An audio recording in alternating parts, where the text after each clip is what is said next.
por que será que esse eclipse é chamado de lua de sangue?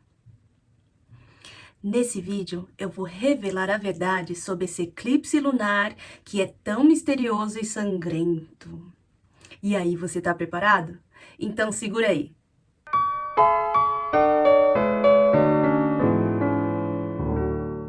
Olá, sejam bem-vindos ao meu canal, que vai te ensinar como se manter alinhado e preparado para os acontecimentos celestes.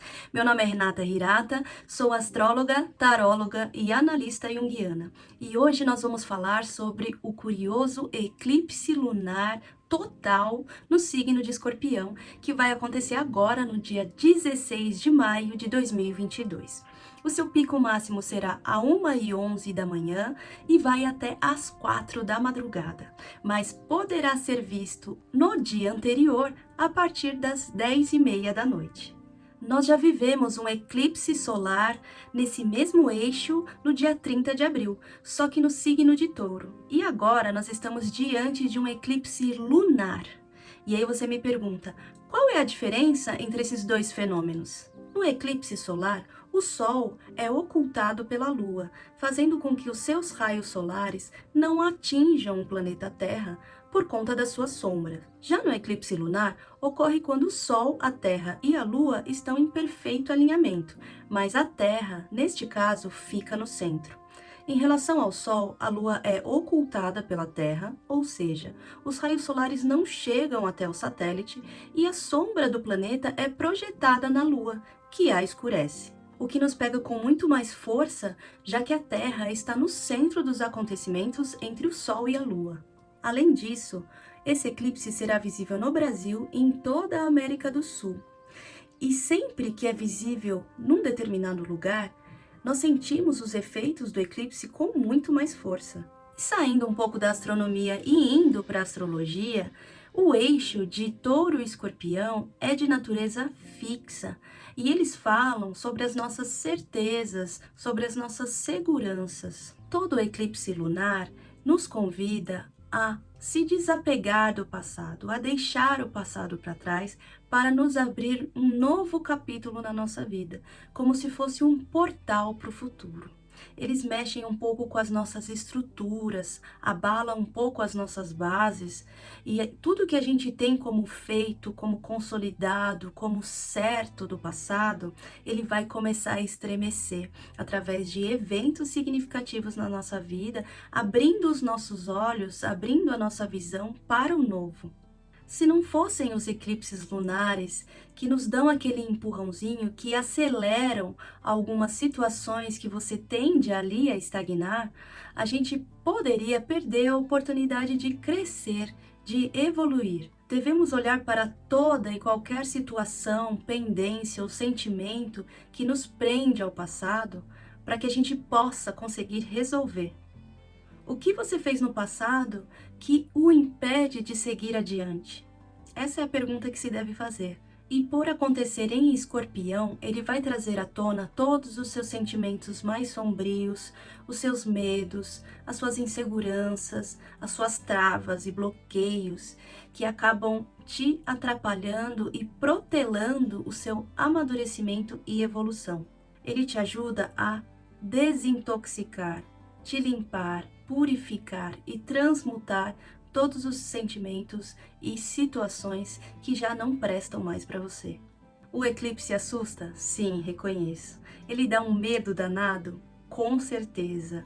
É como se fosse um tapa na cara, é como se fosse uma tragédia que fosse acontecer com a gente, né? A princípio, ele parece tudo de ruim, mas no decorrer e ao final dos 6 meses, que é o período que leva aos efeitos de um eclipse, você vai ver que, na verdade, aquilo foi um livramento. Foi como se fosse uma salvação e as respostas que você precisava para resolver aqueles problemas.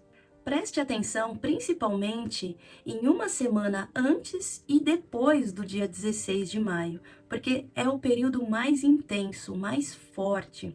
Pessoas de Escorpião podem sentir esses efeitos bem intensamente, como, por exemplo, sentir vontade de chorar sem ter muita razão ou motivo, pode sentir vontade de ficar reclusa, sozinha, quieta, ou ainda estar hipersensível a qualquer situação, bastante frágil emocionalmente. Pois eventos dramáticos e intensos estão previstos nesse período do eclipse. E para quem não é de Escorpião, dá uma olhada nos 25 graus do signo de Escorpião no seu mapa natal, pois é de lá que podem surgir algumas surpresas e eventos significativos. E esses presságios já eram previstos desde a antiguidade, pois a lua de sangue, ela vem acompanhada de diversos mitos. Algumas religiões acreditam que a lua de sangue prevê acontecimentos marcantes, como a vinda, a chegada de um novo profeta, a ocorrência de apocalipses, guerras, conflitos, tragédias. Os astrônomos não acreditam muito nisso e eles falam que os religiosos acabam usando muito desses fenômenos astronômicos para prever algum tipo de situação ou mudança de era. Bom, sendo presságios ou não, a gente tem que concordar que esses eventos despertam a nossa curiosidade, né? E falando em curiosidade, essa lua de sangue, que tem um nome horrível, né? Assustador, que dá até arrepios, é um dos fenômenos mais belos que podem ser vistos a olho nu. Na verdade, é só um nome impactante que deram a um fenômeno em que a lua fica avermelhada. É um fenômeno raro que acontece em eclipses da superlua, quando a lua está em sua fase cheia e no ponto mais próximo da Terra, conhecido como perigeu. A junção desses dois fenômenos, do eclipse lunar e a superlua, causa a lua de sangue. A cor avermelhada deve-se a uma relação entre a proximidade da lua com a atmosfera terrestre e os raios solares. O Sol emite luzes de todas as cores, mas quando a Lua está próxima da Terra, apenas as cores de baixa frequência, como o vermelho, são refletidas da atmosfera terrestre para o nosso satélite natural, o que torna a Lua avermelhada. Então é isso, pessoal. Eu espero que vocês tenham gostado desse vídeo, mas fiquem ligados porque no próximo vídeo eu vou falar um ritual de desintoxicação maravilhoso de como passar esse eclipse lunar no signo de Escorpião, feito exclusivamente para você, tá bom? Então eu vou estar fazendo daqui, vocês vão estar fazendo daí, e bora se desintoxicar, se livrar das coisas ruins e abrir espaço só para as coisas boas, não é? Então tá bom, a gente se vê já já. Muito obrigada, um grande beijo. Até!